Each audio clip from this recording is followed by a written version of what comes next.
ਸਾਰਾ ਸਾਲ ਆਪਾਂ ਕੰਬਾਈਨ ਚਲਾ ਕੇ ਪੈਸੇ ਵੱਟ ਸਕਦੇ। ਬਿਲਕੁਲ ਸਰ, ਮੂੰਗੀ ਚੱਲ ਜਾਂਦੀ ਹੈ ਰਾਜਸਥਾਨ।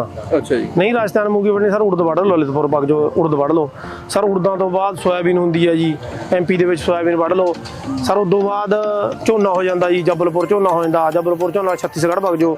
ਛੱਤੀਸਗੜ੍ਹ ਤੋਂ ਬਾਅਦ ਸਰ ਕਰਨਾਟਕਾ ਹਰ ਚੱਲ ਜਾਂਦੀ ਹੈ ਜੀ, ਮਹਾਰਾਸ਼ਟਰ ਛੋਲੇ ਚੱਲ ਜਾਂਦੇ ਨੇ ਜੀ। ਉਦੋਂ ਬਾਅਦ ਕਣਕ ਚੱਲ ਜਾਂਦੀ ਹੈ ਸਰ। ਉਹੀ ਕਣਕ ਤੋਂ ਬਾਅਦ ਸਰ ਹਰਿਆਣਾ ਕਣਕ ਲੱਗ ਜਾਂਦੀ ਹੈ, ਉਦੋਂ ਬਾਅਦ ਪੰਜਾਬ ਲੱਗ ਜਾਂਦੀ ਹੈ ਕਣਕ। ਉਦੋਂ ਬਾਅਦ ਉਰੇ ਮੱਕੀ ਵੱਢਣੀ, ਮੱਕੀ ਵੱਢ ਲਓ। ਨਹੀਂ MP ਦੇ ਵਿੱਚ ਮੂੰਗੀ ਹੁੰਦੀ ਹੈ ਸਰ, ਮੂੰਗੀ ਵੱਢ ਲਓ।